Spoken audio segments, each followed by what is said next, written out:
Thanks so much. Um, thanks a lot for coming back after the break. Uh, we very much appreciate that. So we have really a high-powered panel here, and they have already been introduced. So I wouldn't probably introduce them again into detail. So just wanted to basically mention that we have 4 different presentations or discussions in this panel. All of the panelists are in person, so I think that would help us to overcome any potential technical or logistics issues. So our first speaker and presenter, your presentation, I guess, is there. David Razor. So David is my colleague at the ADB. He's a senior economist at the Economic Research and Development Impact Department, where he focuses on impact evaluations using different methods. RCT is his favorite one, as I understood, but also other methods as relevant. So after this session, if any of you have any interesting things to discuss about impact evaluation, please find him, and he would be keen also to engage in that conversation. And also just to mention, the ADB actually very recently, just before COP, the research department of ADB actually published our flagship report on climate change, and David was the lead author of 2 of those chapters in that report, focusing on the adaptation issues, and that's what his presentation is going to be based on in this session. So without a further ado, I would ask David, please, if you could talk or walk us through your presentation. Thanks. Okay, thank you, Aminur. Aminur mentioned that I work on impact evaluation. I'm not going to present anything on impact evaluation. Actually, most of the modeling, or most of what we will present will be based on modeling, which is sort of the opposite end of the spectrum of some of our work. Could we please go to the next slide? Oh, I have the clicker, of course, sorry. Okay, so I'm going to be presenting basically 2 chapters out of our flagship climate change report.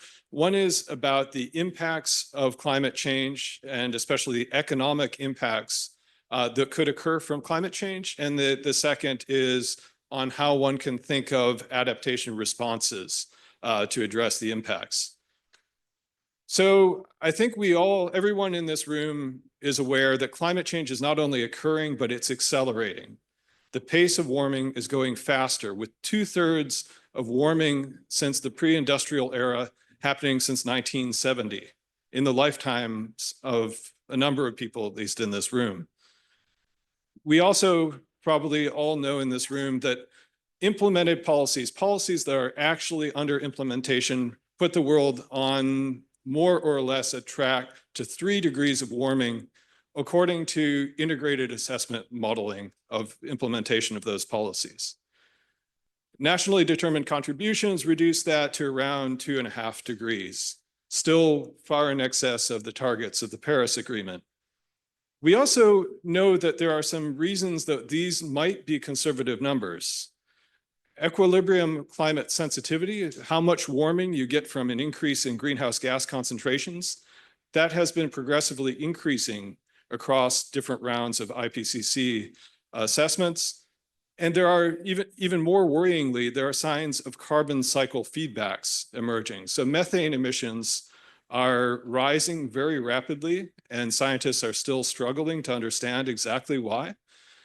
We also see increases in CO2 concentrations in the last years that are actually far faster than the increases in greenhouse gas emissions. And scientists attribute this to a decline in sequestration from natural ecosystems. things that are not in the model estimates that say that implemented policies would take us to 3 degrees of warming. It's possible we could face much more warming than these median projections. So it's worth thinking about what could happen from climate change. And that's the focus of our work. And we focus on the high-end emission scenario, which is about 4.7 degrees of mean warming. How many people in this room know the shared socioeconomic pathways or the representative concentration pathways used by the IPCC? So this is, for those who know, this is SSP 5-8.5, RCP 8.5. It's not what we say the world is on track for, but it's still, we cannot rule out this possibility. Under that kind of a scenario, when we talk about global warming, we talk about numbers typically that are the global average, including both the sea and the land. So when you look at land areas of Asia Pacific, in general, many areas will have much more pronounced changes than you see in the global average. And you will see it particularly pronounced in particular seasons. And it's very striking in things like the number of days that would be above 35 degrees centigrade, which is kind of a threshold for labor productivity. That would double compared to 2020 in many subregions, or even more. In some subregions of Asia Pacific, it could multiply several times by the end of the century.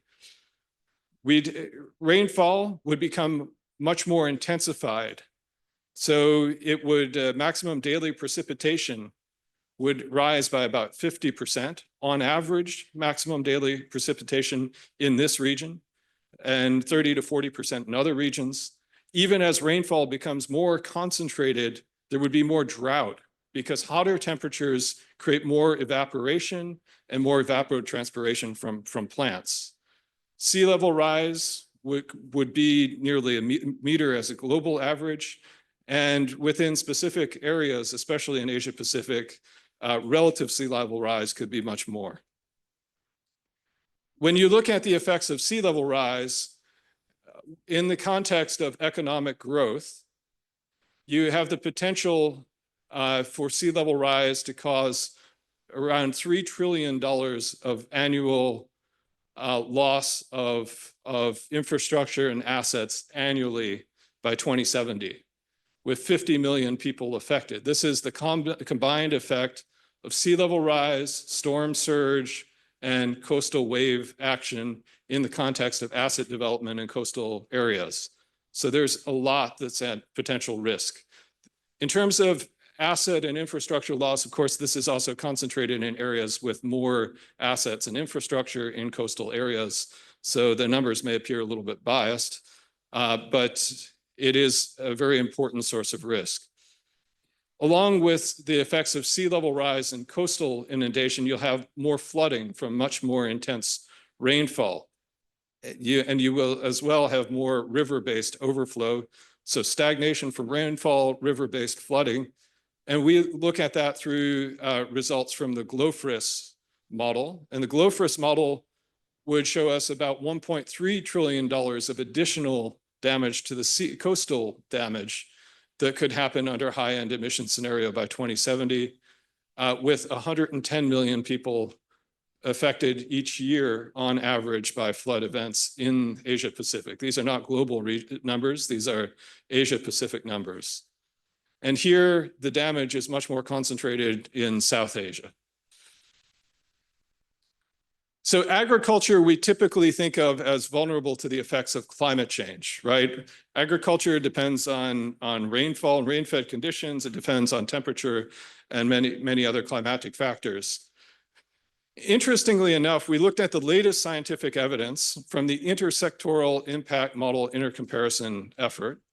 And there, the crop growth, gridded crop growth models run under future climate actually find that there are positive effects on yields or hardly negative effects, which is very surprising and counterintuitive. We also know those models don't capture the effects of drought and evapotranspiration extremes very well. So we supplemented that with some empirical work using a panel of geospatial data to estimate the effects of these evapotranspiration extremes and also use climate projections to bring in that effect.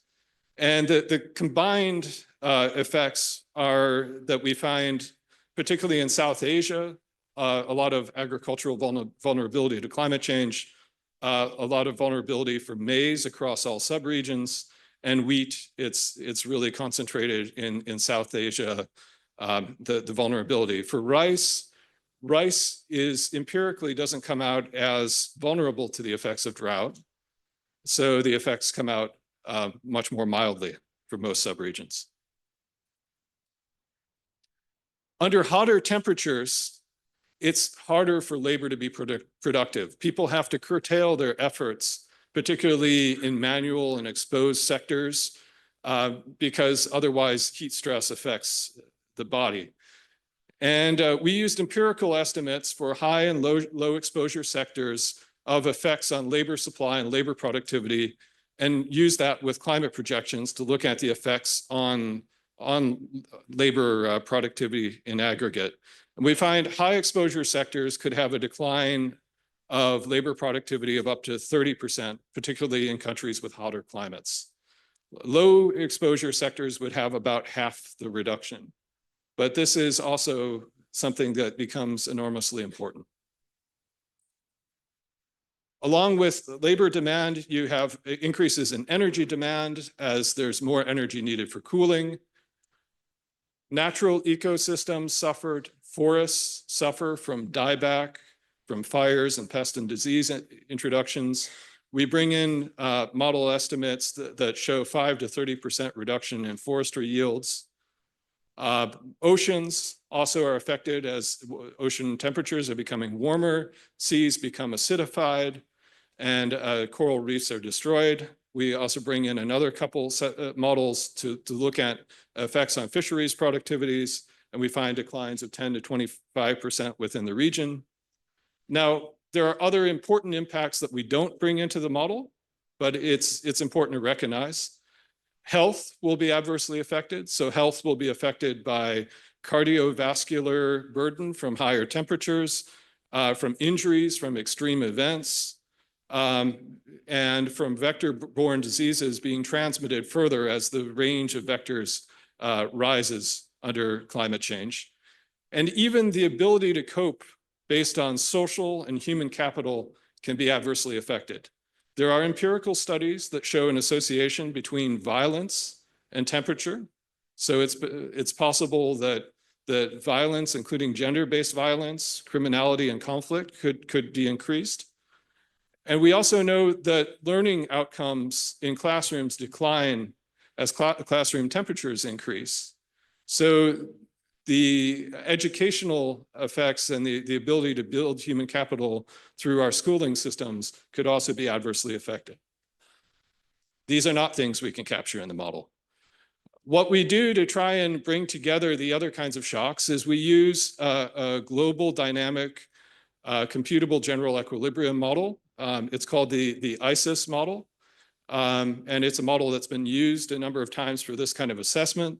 And we bring in shocks to capital from river-based flooding and sea level rise, and to productivity of other kinds of factors from the other shocks that I've mentioned in this integrated framework.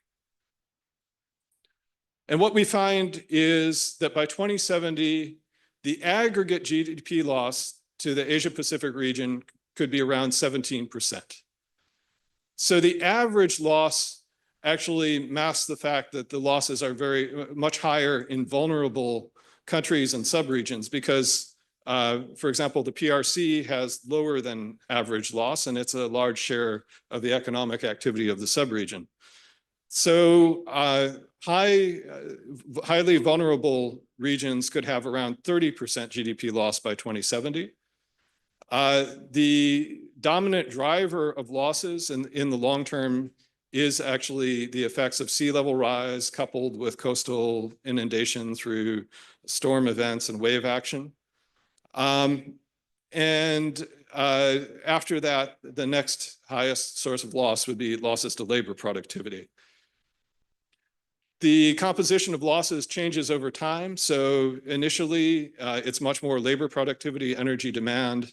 And in the long run, sea level rise becomes much more dominant because sea level rise takes more time. It's more of a sort of cumulative effect of warming. These numbers look low initially because these are changes since 2020. The economic model reflects the economic structure in 2017, so the damages that have already occurred are already there in what we're counting from. So these are additional losses from that point in time. If you took the losses somehow back in time to pre-industrial, they would be higher. And we use damage functions to try and extend the losses out to 2100 and look at different kinds of climate scenarios and how the losses would be conditioned. So if you extend the losses out to 2100 based on the relationship between climate change variables and losses, this is not the CGE model anymore, but this is now fitting functions to the results. You would find a 41% loss of GDP by 2100 for the region, with vulnerable economies such as Bangladesh losing 78% of GDP. So vulnerable countries stand to lose a lot. If we achieved the Paris Agreement goal of limiting warming to well below 2 degrees, you would reduce the losses to 11% of GDP. You don't reduce the losses to 0. You would reduce the losses to 11% from 41%. And vulnerable economies, such as, I'll use Bangladesh again as an example, they would still lose 25% of GDP. So vulnerable countries still stand to lose, and adaptation is really critical to address those losses. If we look within the Pacific, there are many Pacific participants. There's much more dominance of what we model from sea level rise. Remember, when the Pacific is aggregated, also it's dominated by Papua New Guinea. So just keep that in mind. Many of you may think with respect to like Fiji or Vanuatu, but this is a composite of the Pacific, developing Pacific region. The second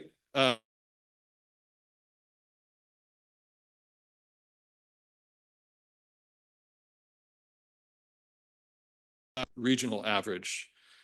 There are more data limitations for the Pacific region than there are for other areas within Asia Pacific. So some of the estimated because, you know, GTAP, for example, the databases are not very good for Pacific countries.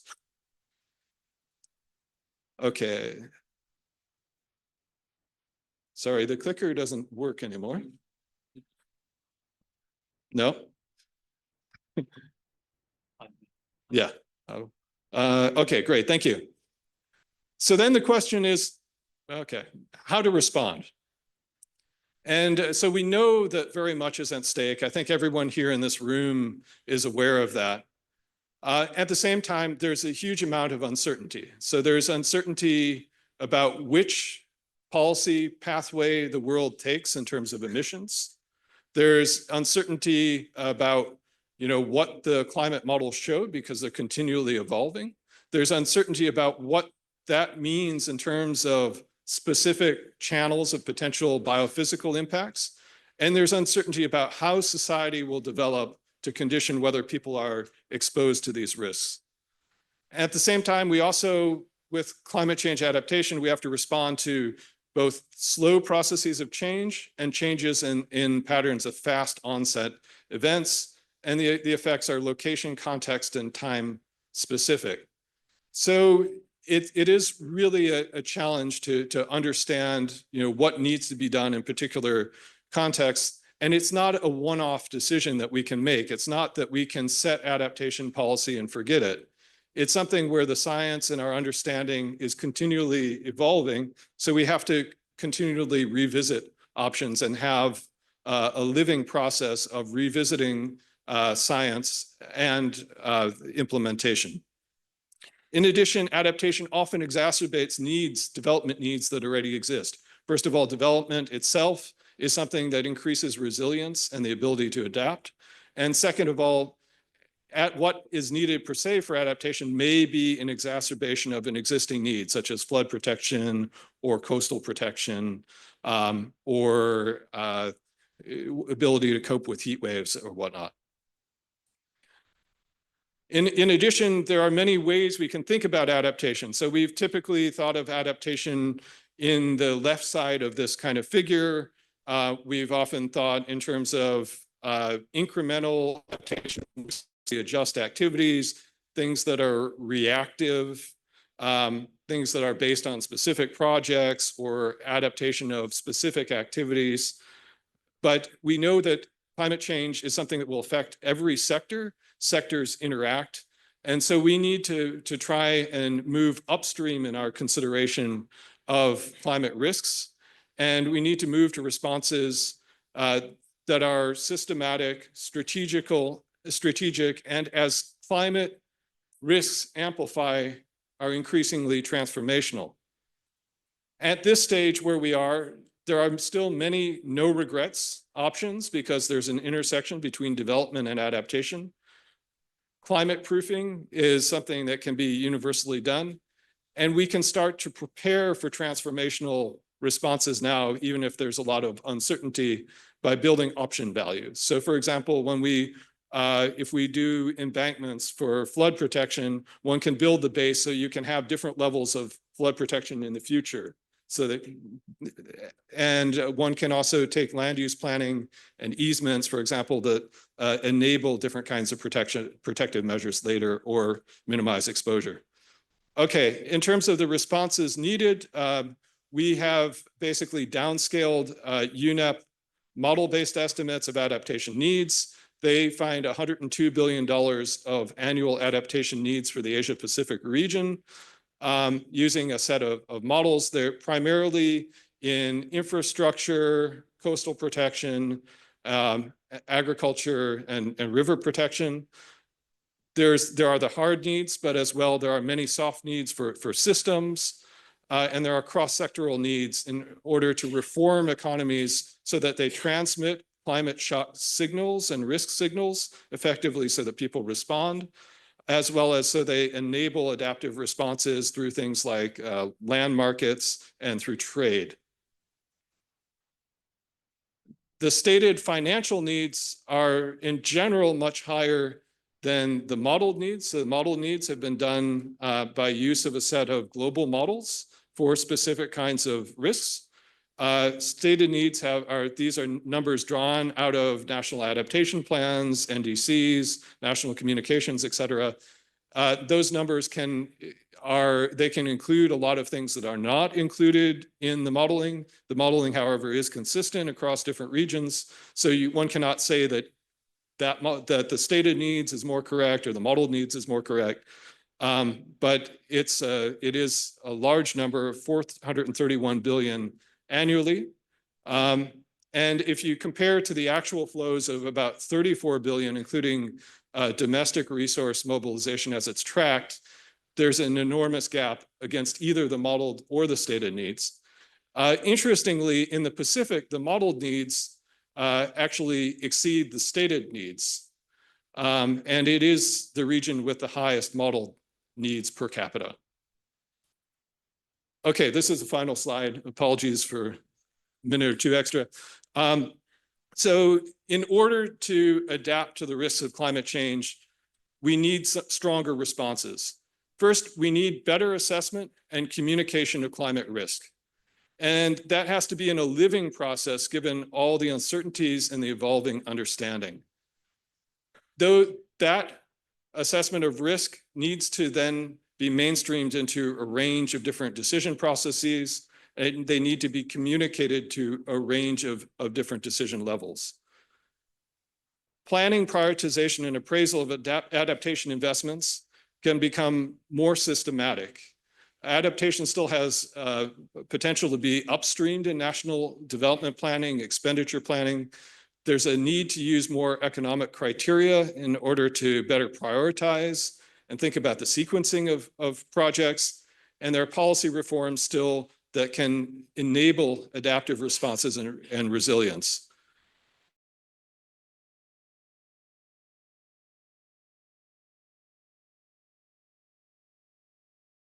concessionary finance can be enhanced, can be better targeted, it can be expanded, but it's not going to bridge the gap. The gap is simply too big.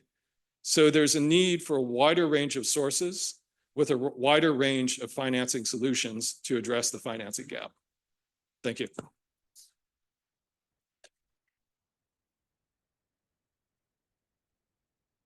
Thank you.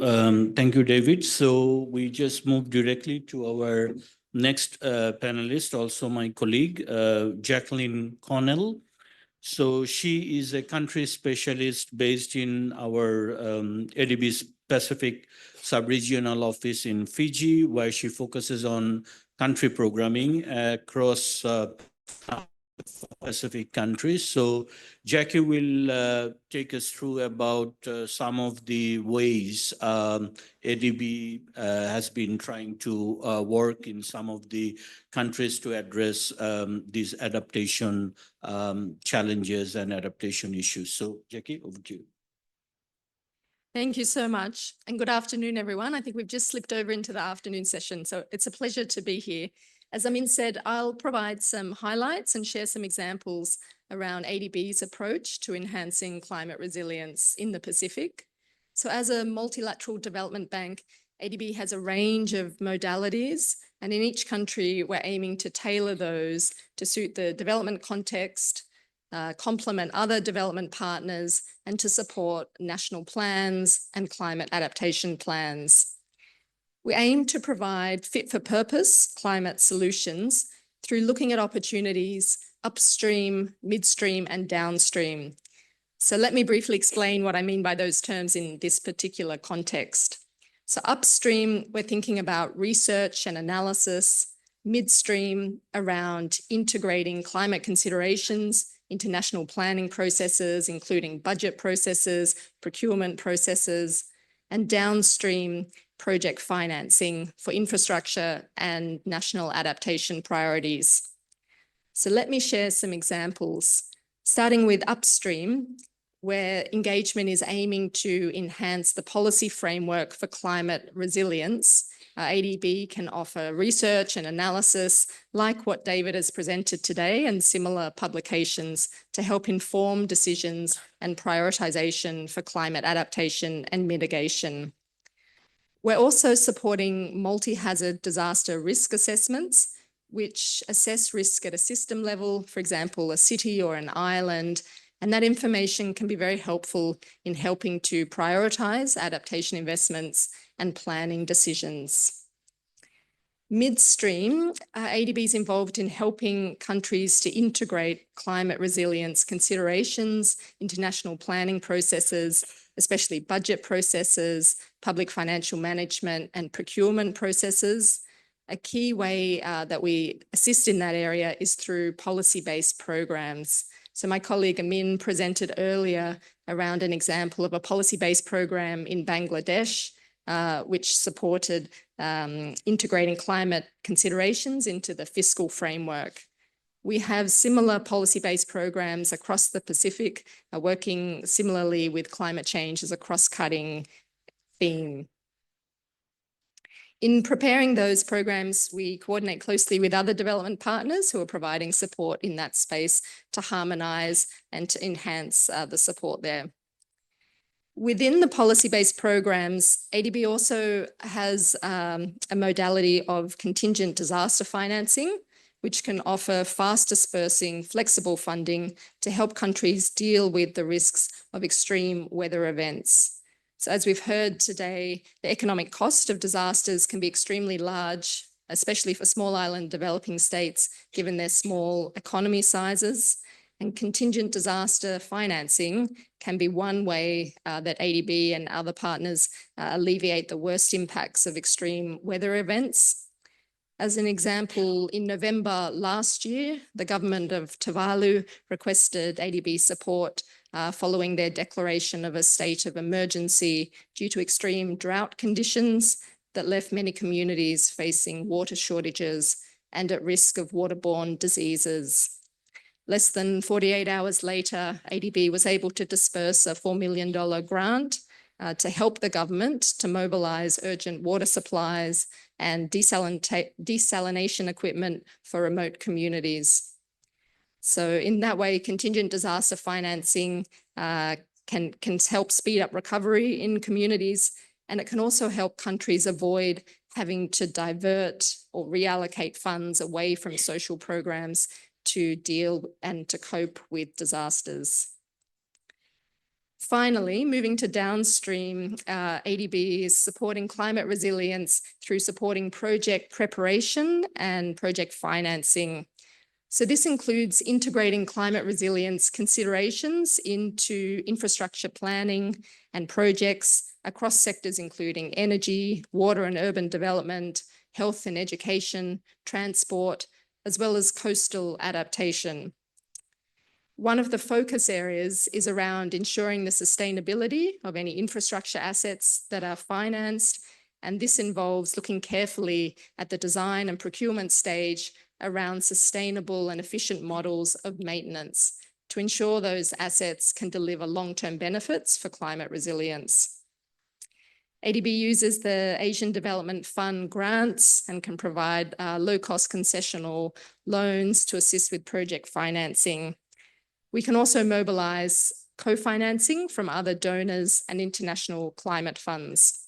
So in that way, we can facilitate access to global climate resources and then use ADB's established processes and mechanism and presence in the Pacific, including offices now in all 14 member countries, to channel those resources into major adaptation projects for the countries. So to summarise, ADB has been actively involved in adaptation planning, climate policy reforms, strengthening infrastructure against climate-related risks, enhancing disaster preparedness, and forming partnerships to increase and diversify the region's access to climate funds. I'll pause there. Thank you. Thank you very much, Jacqueline. So we will now directly move to our third panelist. You have a presentation, right? Yeah, so if we can get it up. So in the meantime, let me also take this opportunity to introduce our third panelist, Associate Professor Regina Sauter. She's the Director of International Water Centre based at Griffith University in Australia and a Principal Research Fellow. She is a pracademic or pracademic. This is sorry for my ignorance, this new vocabulary, but I really like this term because what she is doing is she is bridging academia and the practice of water management, governance, community engagement, and behavior change related to climate resilient water security, water supply, sanitation and hygiene, and integrated water management. So I think this is certainly a great initiative to reduce the gap or making research work on the ground. So we would look forward to her presentation. She is also involved with both research and capacity development initiatives with a focus on Pacific Island countries. So Regina, over to you. I understand you will take us through the discussions on adaptation issues related to water resources management. So maybe you have 10, 12 minutes. Thank you. The floor is. Thank you. Thank you very much. And I'm grateful to be have this opportunity to share some of our experiences and our perspectives from our research work on water and climate in the Pacific, most of which has been done through our long-running partnership with the University of the South Pacific and the Solomon Islands National University. So today I'm going to focus on sharing 3 key messages, and I'm just going to jump straight into those. So firstly, water action is a key strategy for climate resilience. SDG 6, the Safe Water and Sanitation for All target, is one of the foundational global targets for sustainable development because everyone needs water and sanitation, and water security is needed to achieve these other societal and economic SDGs. Water is also fundamentally linked to climate change. 90% of the people affected by climate disasters are affected by water-related disasters.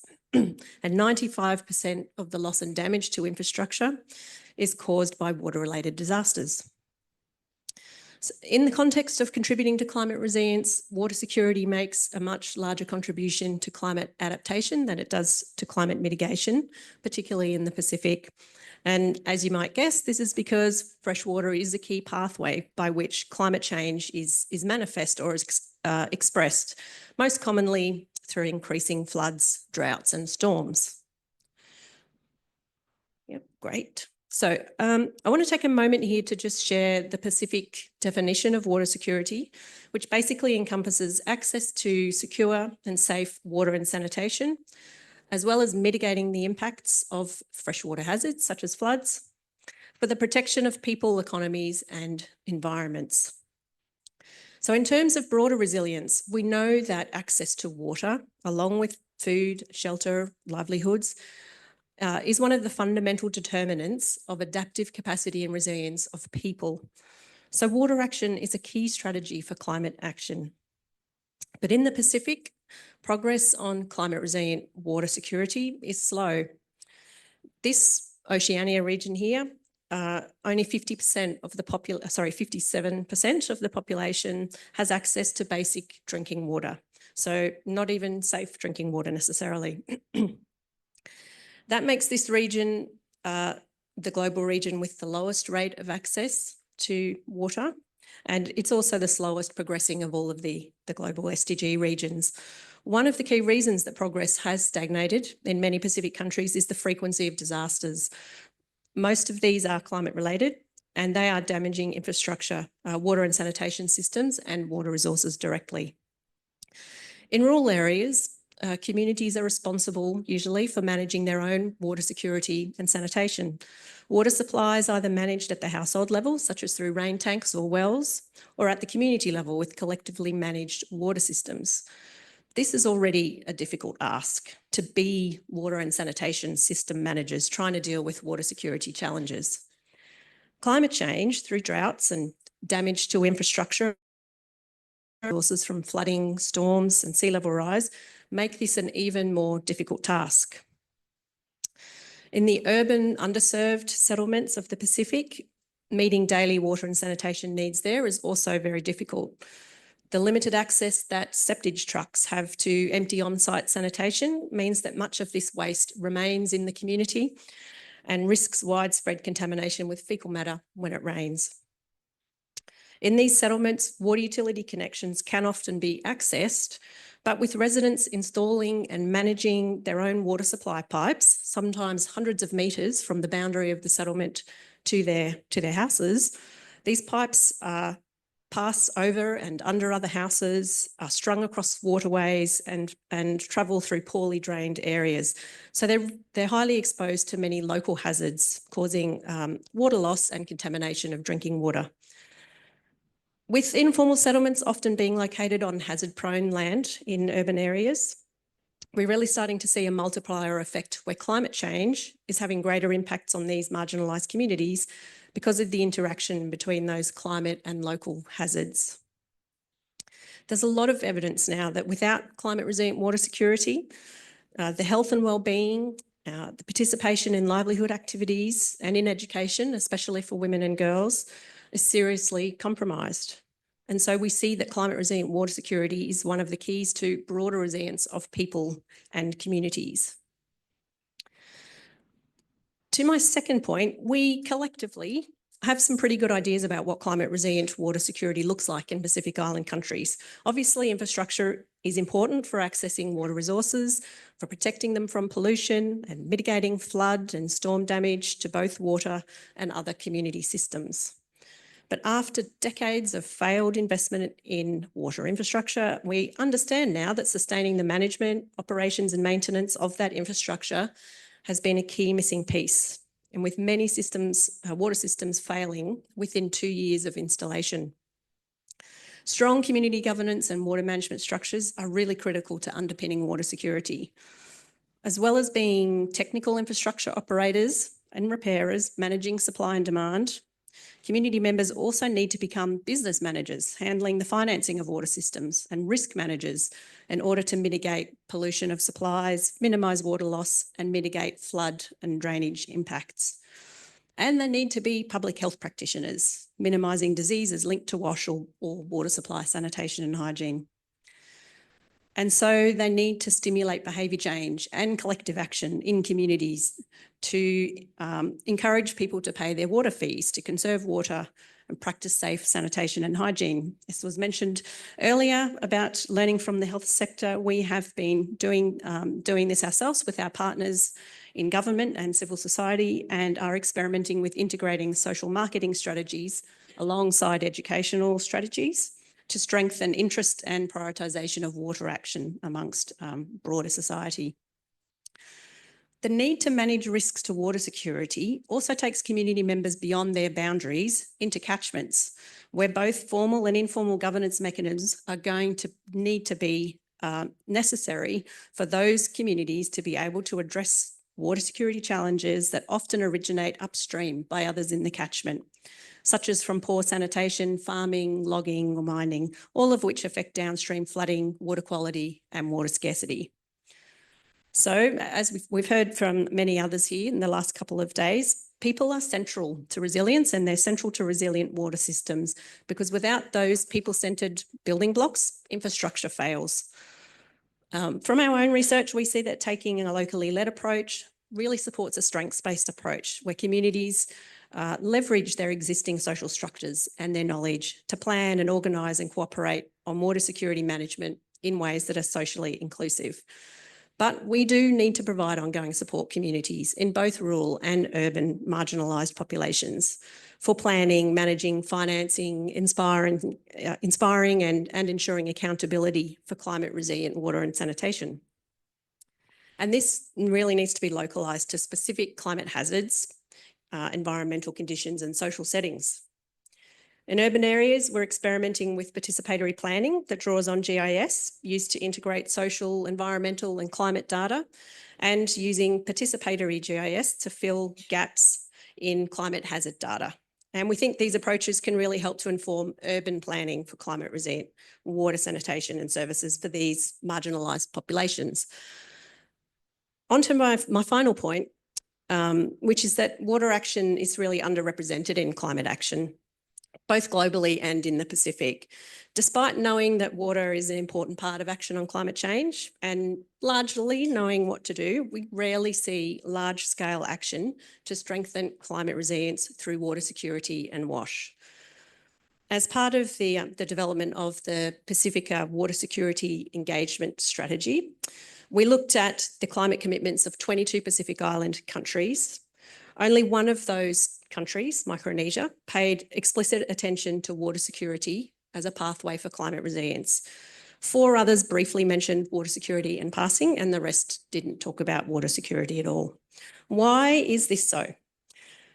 Much of the finance available for development work is now focused on climate resilience, and that's appropriate. And given the critical links between water and climate, that shouldn't really be a problem to investing in water security.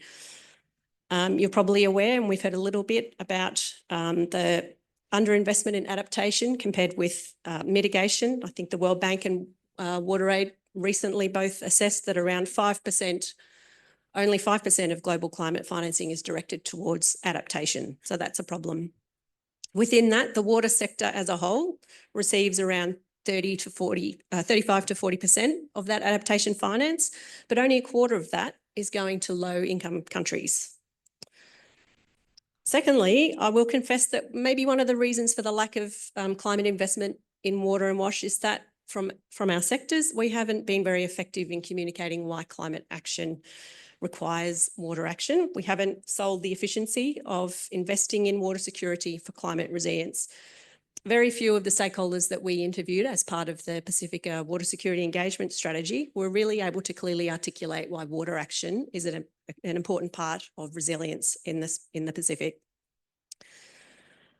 I also think the systems-based approach that's required isn't immediately appealing to climate financing. Our difficulty in isolating the actions and costs of making water security climate resilient rather than or above and beyond broader resilience is also a factor here. We're talking about much more than infrastructure like extra water storage tanks or flood engineering. And lastly, uncertainty. I think the uncertainty around climate projections and how they'll affect water security, particularly in the Pacific, has hampered investment. But that's one way at the local level that local and Indigenous experience with hazards and impacts can be leveraged to support local planning. And as you also mentioned, there are many no regrets investments that can be made that will strengthen resilience and sustainable development, no matter how climate change interacts with water security going forward. I do think there are some signs that we're making ground on integrating water within climate investments and policies. And I'll just mention two recent events. The Global Goal for Adaptation framework developed at last year's COPs explicitly recognises the need for urgent and increased adaptation relating to water security. Relating to water scarcity, water hazards and sanitation in order to reduce vulnerabilities and enhance adaptive capacity. And at last week's COP, the Baku Declaration on Water for Climate was signed, which commits countries to taking integrated approaches to combat the causes and impacts of climate change on water basins. So perhaps these global initiatives will incentivise some stronger collaboration across the silos that really separate water and climate action.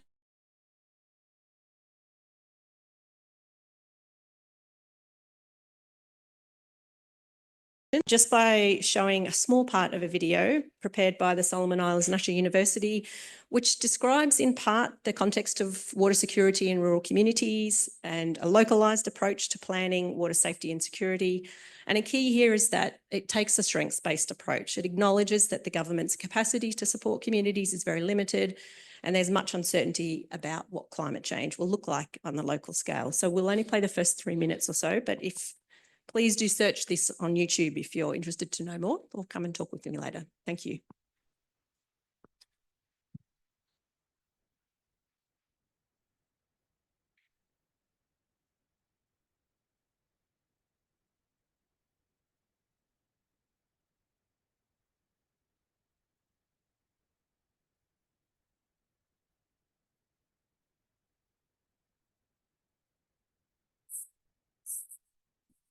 Lagging behind in terms of its water services.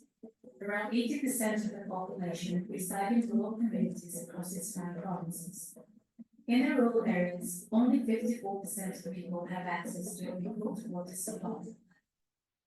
With funding from the Australian government's Water for Women Fund, Plan, Leeuwenburg International Water Centre and Solomon Islands National University have collaborated to develop community-based water security improvement planning, or CBSIP, a contextualized approach to inclusive and climate resilient water safety security planning for Solomon Islands. It is a 7-step process that helps water users and managers in villages think about the key risks to the local water security. Focus of the process is on capacity development and engagement with community members to understand and manage the water system and achieving water equity. The process is currently ongoing and at various stages. So far, there are impacts seen from the process. Inside of the villages where the implemented using water cooling. Thank you. Thank you so much, Regina, for focusing on this very important aspect of climate change. So we will go to our last but not the least panelist, Hidewiki Shiwaza. So those of you who attended the last evening's dinner, I guess Hideyuki doesn't need any new introduction, but nonetheless, he's the director for Division of Island Nations, Ocean Policy Research Institute of Sasakawa Peace Foundation. And Hide has been working in the region for quite a long time. In fact, he was also the first secretary of Ministry of Foreign Affairs at the Embassy of Japan in Fiji between 2012 and 2015. So Hide, you are going to talk about tourism, and maybe we will hear sort of the adaptation and other related issues of the tourism sector, which is certainly an important sector for many of the Pacific Island countries. So without further ado, over to you. Thank you so much. Good day, everyone. I have been working for Pacific Island countries since 2003 as JICA volunteer, like he mentioned, as a diplomat under the Ministry of Foreign Affairs and program officer of the Sasaka Peace Foundation, in charge of politics, economy, and development cooperation. In total, I have been working in 10 years in government side and 11 years in the non-government side. And in these years, I have worked at the policy making level and the project implementation level on the ground, and have collaborated with people from the community level to national leaders. In development cooperation, I have been involved in the development and implementation of over 70 ODA projects and over 30 SPF projects. As a result of this experience, I am still sometimes called upon to provide advices to various organizations. And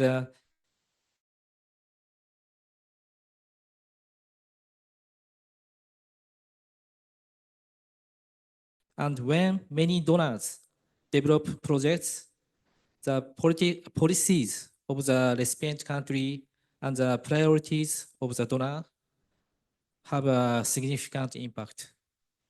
And therefore, when considering a strategy to adapt to climate risk, it is important that the policies of the recipient country fully reflect the issues faced by communities due to climate change.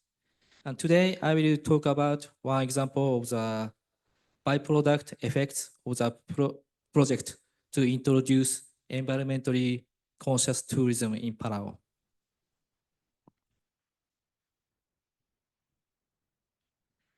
In 2016, the Sasaka Peace Foundation and the Nippon Foundation signed an MOU with the Palau national government and began environmentally conscious tourism.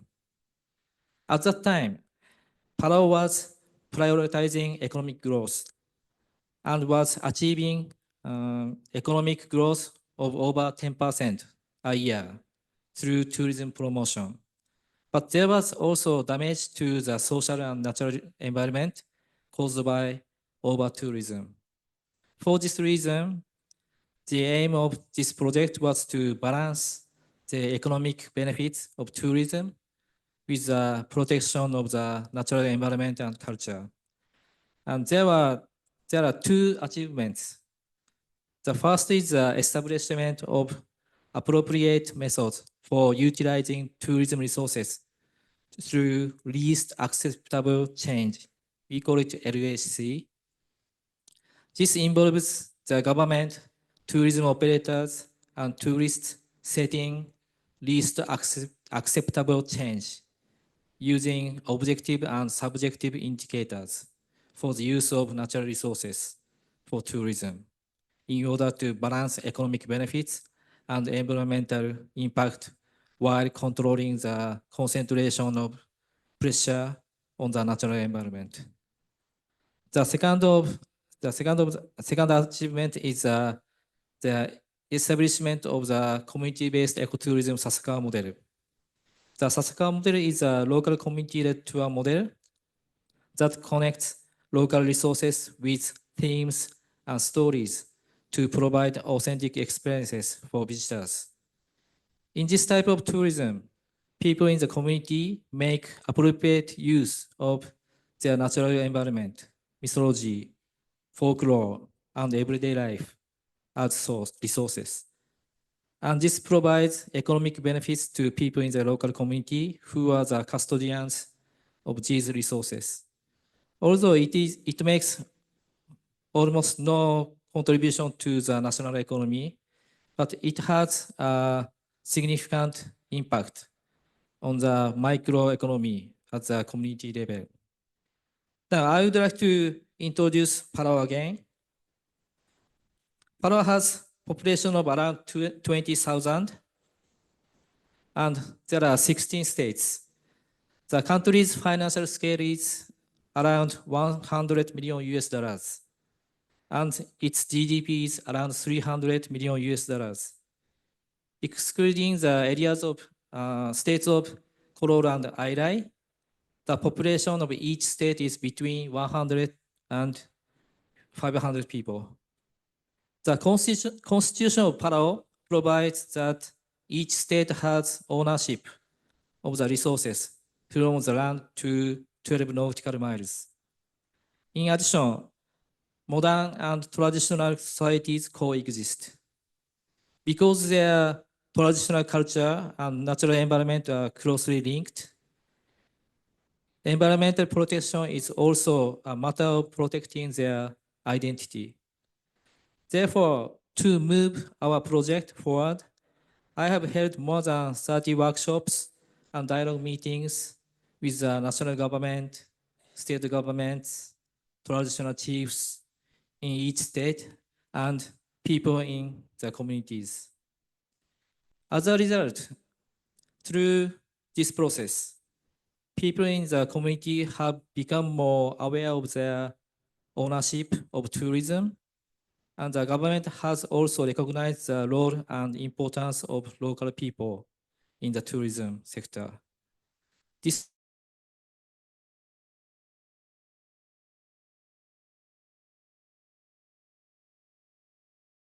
is when I first started working in Palau. Both the government, national government, and the people have become more sensitive to environmental changes. And the government and the people have started to have a common awareness of the issues surrounding the natural environment and climate change. As a result, the voices of the people who are at the forefront of actual changes are now being reflected in the national policies related to climate change and the environment.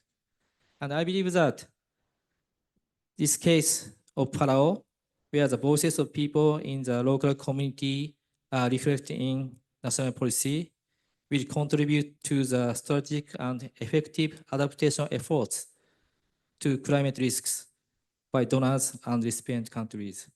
Thanks so much.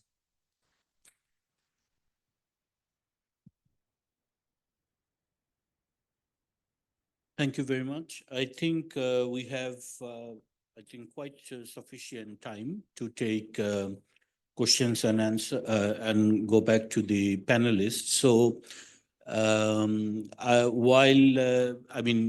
you could think about asking questions. Please feel free to show your hand and notify. But in the meantime, let me also go back to the panelists and ask a few questions, moderately exploiting my position as a moderator. So my first question would be to David. So David, you basically presented ADB's new findings on potential GDP loss from climate change. Obviously these are some huge numbers, but we also know estimates from before, also on the estimated loss or cost of climate change. So could you perhaps discuss a bit more on how these new estimates and the previous one are sort of compare those, or are these in line, or what sort of is the new findings from ADB report is highlighting? And also, it's not only just about the cost of the climate change. What we should do or what we could do in that context, particularly how, can adaptation be approached in the context of all the uncertainties of the climate change, and that obviously also create a huge range, right, between low and high cost situations. So how can adaptation be approached, bearing in mind these uncertainties in terms of the climate change and the associated costs?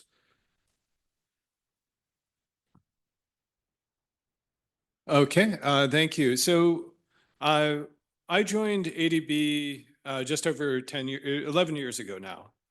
And when I joined ADB, shortly thereafter, we released a report on the Pacific. A potential GDP loss for the Pacific would be 13% by 2100 under something equivalent to this RCP 8.5.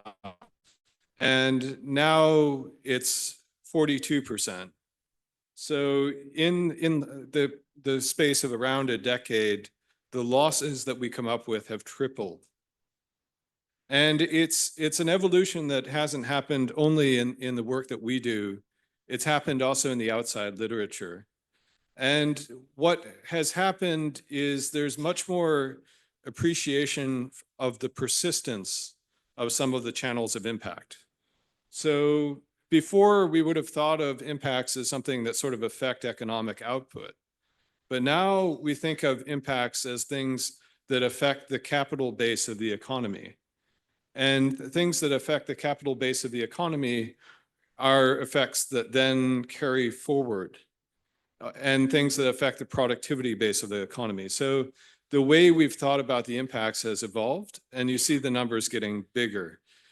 There are two strands of literature. So there's the modeling-based literature where we try to build up from the individual channels of loss and put it into something like a CGE model and see the overall losses. The other is there are econometric studies that proxy weather for climate change and then use the estimated coefficients. And those studies, the econometric studies proxying weather, they also have gone through the evolution when they started looking at the persistence of effects and incorporating more persistent effects, then their numbers also became very large. Now, there are some concerns about using weather as a proxy for climate change because, first of all, short-term weather shocks that you pick up in an econometric study are not foreseeable, whereas many climate change patterns are things that can be anticipated, so it can overestimate in that way. At the same time, there are future shocks, things like sea level rise, that are not something that you capture at all in these econometric studies that focus on, say, temperature and rainfall variations and how they associate with economic activity. But across both sets of studies, you see numbers that are much larger than before. And so that's the first question. The second question, basically, in the context of the uncertainties, first of all, it's important that when we consider climate risks, it has to be a regularly reappraised process. It is not something you do once and you forget it. It's something, the science is continually evolving. For example, on agriculture, the ISIMIP 3B results that showed limited effects on yields differed from ISIMIP 2, where crop yields would have been found as much more vulnerable. The science is continually evolving, so we have to keep up to date with the changes in the science. And some impacts may become smaller, some become bigger, but we don't really understand the risks we're trying to address if we don't keep up with the latest science. So first, there's this. The second is that in developing countries, there are so many no regret options, right? So when a lot of these needs are needs for things like, we know that river-based flooding will increase. We know that coastal risks will increase. We know that protective measures right now are not enough. So there is no risk, there is no regret to invest in these measures that we definitely need now. And those are huge in many developing countries. We also can set the option value for the future. So we take these preparatory actions. We try to avoid development in areas that will be exposed. We put in place land use planning. We put in place easements to be able to construct protective structures. We construct things in modular ways that can be adapted depending on how understanding evolves in the future. So the uncertainties are definitely something that we have to confront, but they're not an excuse for inaction. The planning needs to be much more alive. Okay, so now I move to the other important topic on water security to Regina. So to use some, I would also like to pose maybe two questions. So first is based on your experience in the Pacific region, what you see the key benefits. What are the key benefits to engage universities in the climate and water program? So what sort of insights or value addition that these universities could bring forward in this program design and implementation? And then the second point also related to your presentation is that what you see sort of the main barriers of including the water security in the programs that deal with climate resilience or adaptation issues. Thank you. Thanks very much. I might deal with the second question first, if that's all right. I've mentioned a few barriers already to the integration of water into climate. Maybe one additional one that I haven't yet mentioned is that unlike many other sectors, water management, water supply, sanitation and hygiene, water resource management does not exist in a single ministry in pretty much any government or any country in the world.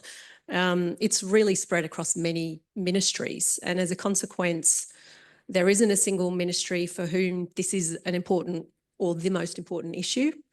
And neither is there a minister who's particularly focused on this as their key mission. So I think that's one of the real challenges with water. It's so cross-cutting across government mandates that it is often just diluted and lost in the noise.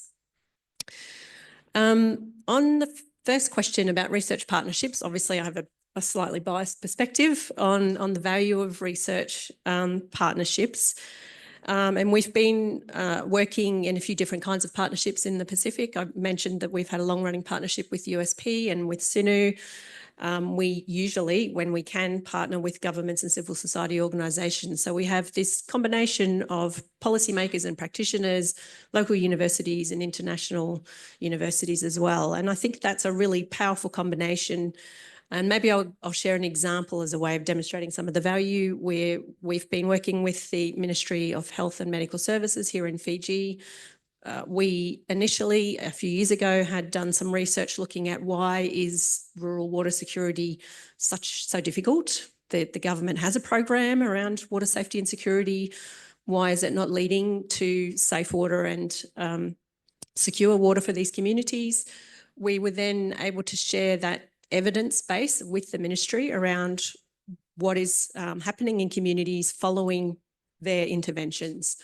And so after sharing that evidence in appropriate, they were keen to take the partnership further and go into co-development process to update their guidelines and their policy around this. And we've worked really closely with them in the last year. They were quite nervous about letting us into communities where they've been working for fear of bad news. But I think that in their words, they don't have the time and the skills and to pause and think about what is actually the impact of our interventions. Is it doing what we think it's doing or what we want it to do? Having university partners that can do locally appropriate and locally effective research and can bring in innovation and ideas from elsewhere, but localise them, has been valuable for them in terms of improving the impact of the investment that they're already making. And yeah, it's been a very productive partnership, and those guidelines will be adopted into national policy next year, which is great news. Thanks. Thank you. I'd like to see if there are any questions from the floor, not just to monopolize panel discussions. Yes, please at the back, if we can get the microphone. Thank you very much. I'd just like to applaud the work by ADB across the Pacific region in terms of development projects. As a PhD student, I'm just wondering whether there is a support or partnership with ADB that supports research students' work in focusing around climate resilience studies or sustainable agriculture development. And if yes, how can we access that funding mechanism? If no, would you be able to consider this? Thank you. Okay, please go ahead. We take a few and then we come back. Yes, please. Thank you so much to the panelists. Very inspiring indeed to watch case studies from my university. I have 3 comments.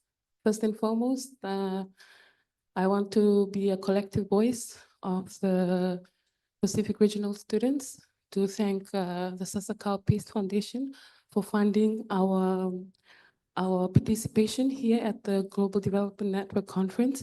Hideyuki-san, thank you so much. Arigatou gozaimasu.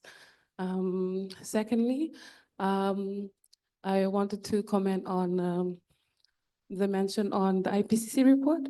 First time I opened the 6th assessment report, 3/4 of my brain cells just naturally died.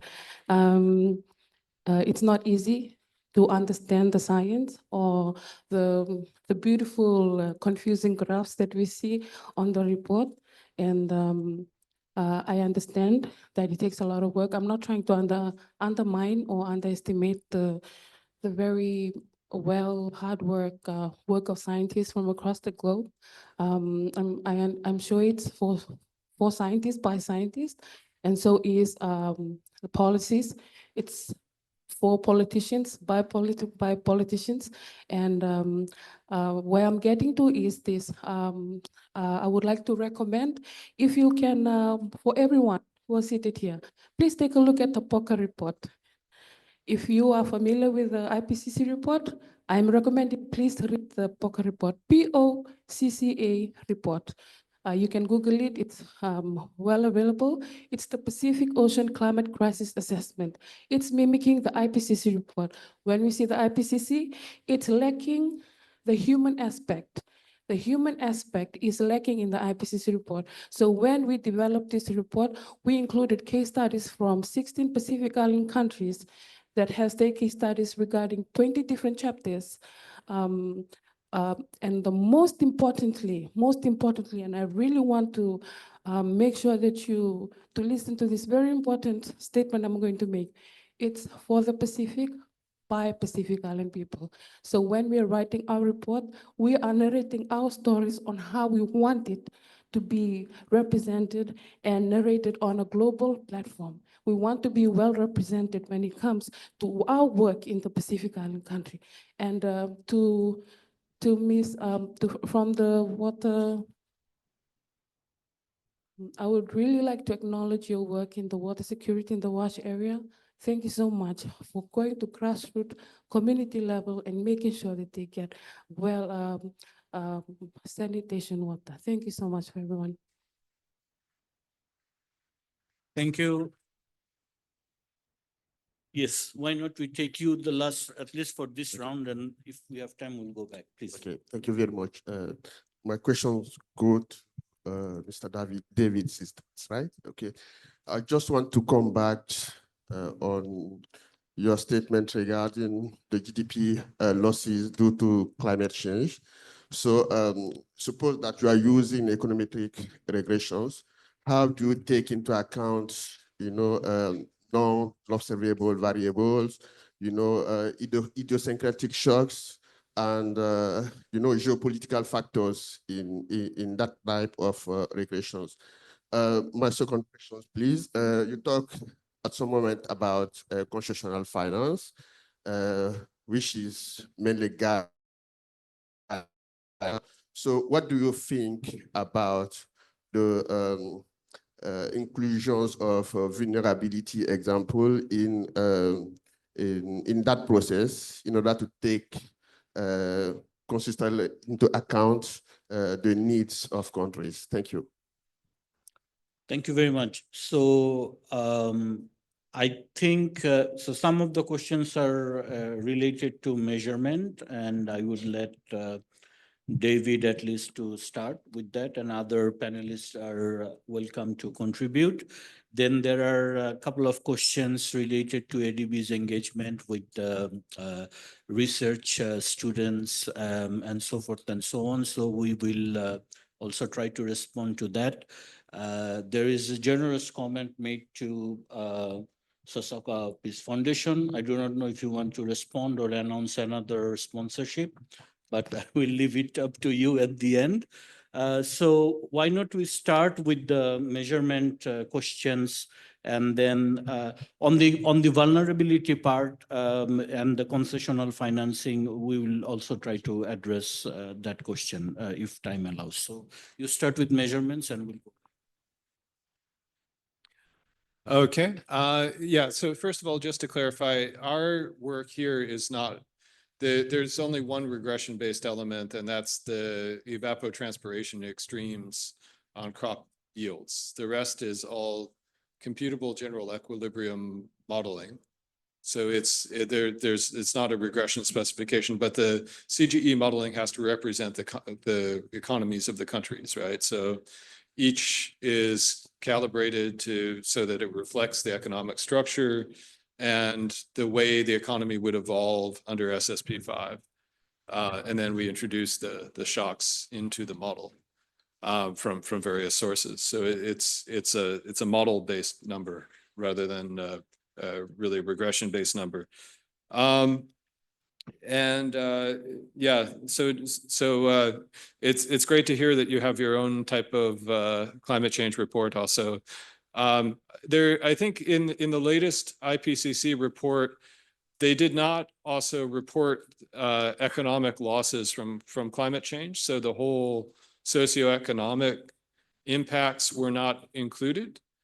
And it's important, of course, that those impacts also represent, the channels of impact that people feel are very important to economic systems. So there is a role to have, this kind of information help to feedback, and there should be interaction also with the modeling community and those in vulnerable regions, and hopefully a modeling community could also emerge in vulnerable regions as well to be able to have your own models to look at vulnerability. I had actually hoped to hear some modeling papers in this conference, but so far we haven't heard any. On scholarship programs, at least from the research department, we don't administer them. We have like short-term visiting fellow programs where people can come and spend a short period of time and write a paper. But more protracted programs, we don't have the funds to be able to do that from research. I don't know whether in any of the projects it could be included. So I think Amanur or Jacqueline, if they know of any projects that included this. You want to so the research, the other ones? Yeah. The other ADB related question. Yeah. Okay, so what?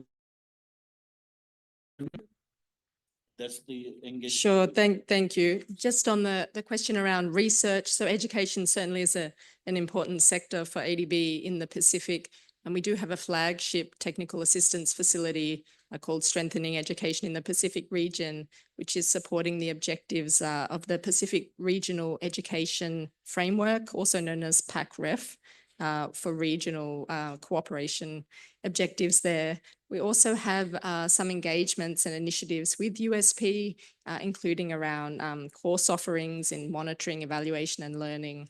So I just wanted to point that out. Okay, thank you. So let me just conclude on I think that's a very interesting question about engagement with the research students, because I'm not going to name the year because then you'll know how old I am, but many years ago, when my first entrance to the development banks were through a research partnership with the World Bank Research Department. Martin Revellion, the late Martin Revellion, do not know how many know of him, but he was one of the pioneers in poverty line estimates. And I had the opportunity when I was doing my PhD to get an internship with the research department and started to work with the World Bank, and that also helped not just only finishing my PhD, but also further my interest to pursue a career in this development field. So I do think it's a very important thing for all the development partners, not just ADB, to focus on, as well as the bilateral development partners. And so as Jacqueline already mentioned, there is some engagement with the University of South Pacific, but I think more and more, I mean, I would say the climate change agenda is relatively new for everyone. I mean, some may pretend that they have high expertise on this, that's fine. But for the majority of the audience, including the work that we do, I think it's a learning curve for everyone. So that's where partnership in different forms, either in the form of short-term consultancy that David already alluded to, or internship, or in the countries where we are developing a climate change related program, engaging with the PhD students, research scholars are going to be very useful. And that's where I think also engagement of universities overall comes into play. So this is certainly something one would explore pursuing as we engage more. And this is something we do across our number of engagement and operations in different countries. We work with the researchers on the ground, the international researchers, including PhD students.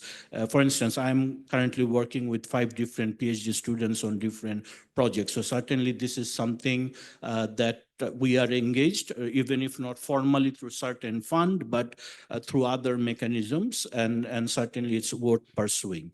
The last question, I think we are time up, but we started late, no, 15 minutes. Anyway, we don't keep you long. I just want to finish with the last question on the vulnerability, because this is something I think we were also discussing. Look, there is no clear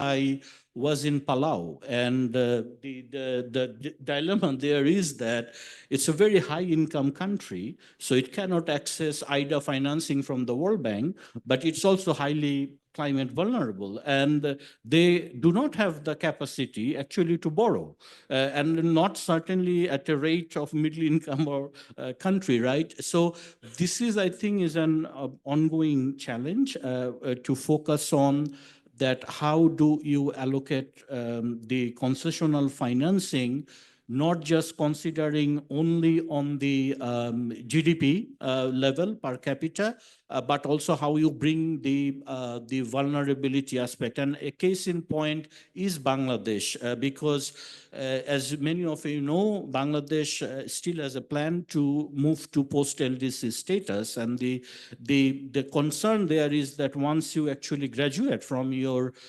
least developed country status, then even the access to concessional financing probably would be reduced.